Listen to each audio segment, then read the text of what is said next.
الحمدلله والصلاة والسلام علی رسول الله. د ګران هیواد د ځلانده راتلونکي اسباب، د ګران هیواد ځلانده راتلونکی په روحاني برخه کې افغانستان زمونږ مور، زمونږ کور او زمونږ ګور دی. موږ ته باید له خپل ځان نه هم ګران وي.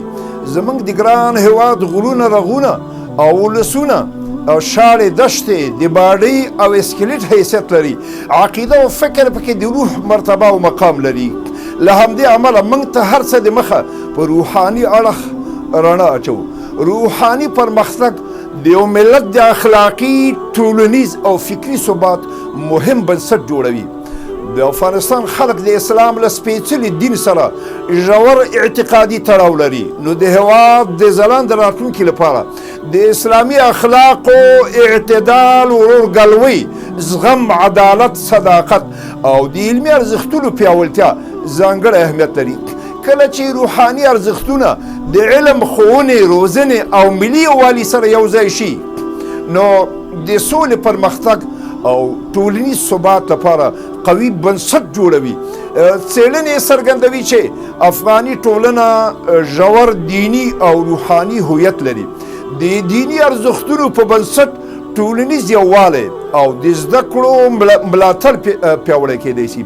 په روحاني برخه کې زموږ د ګران هیواد د ځلانده راتلونکي شاخصونه دا دي: لومړی د اسلامي اخلاقو پیاوړتیا، د امانتدارۍ، عدالت، صداقت او تقوا دودول، د فرد او ټولنې ترمنځ د باور فضا رامنځته کول. دویم، د دیني او عصري علومو همغږي، د دیني او عصري علومو ترمنځ متوازنه اړیکه رامنځته کول. د علم زده کړه د اسلامي ارزښتونو په رڼا کې پیاوړي کول. دریم، د ملي یووالي پیاوړتیا، د قومي، ژبني او سیمه ایزو اختلافونو په ځای د اسلامي ورورګلوۍ او ملي یووالي لور ته وده. د متقابل احترام او زغم فرهنګ پراخول. څلورم، د سولې او پخلاینې فرهنګ، د شخړو د حل لپاره د خبرو، زغم او تفاهم دودول. د اجتماعي عدالت او ورورولۍ ملاتړ کول. پنځم، د ځوانانو روحاني روزنه، د ځوانانو د اخلاقي شخصیت روزنه، له افراط، تفریط او تاوتریخوالي او ناوړه کړنو څخه د ځوانانو ساتنه. شپږم، د کورنۍ رول، د کورنۍ د اسلامي روزنې پیاوړتیا، د مور او پلار له لوري د ښو اخلاقو او دیني ارزښتونو انتقال.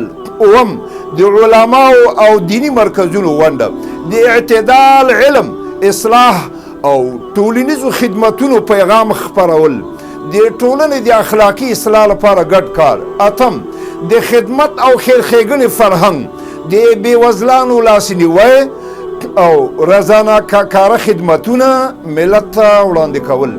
په همدې اکتفا کوو. سبحانک اللهم وبحمدک، اشهد ان لا اله الا انت، استغفرک واتوب الیک.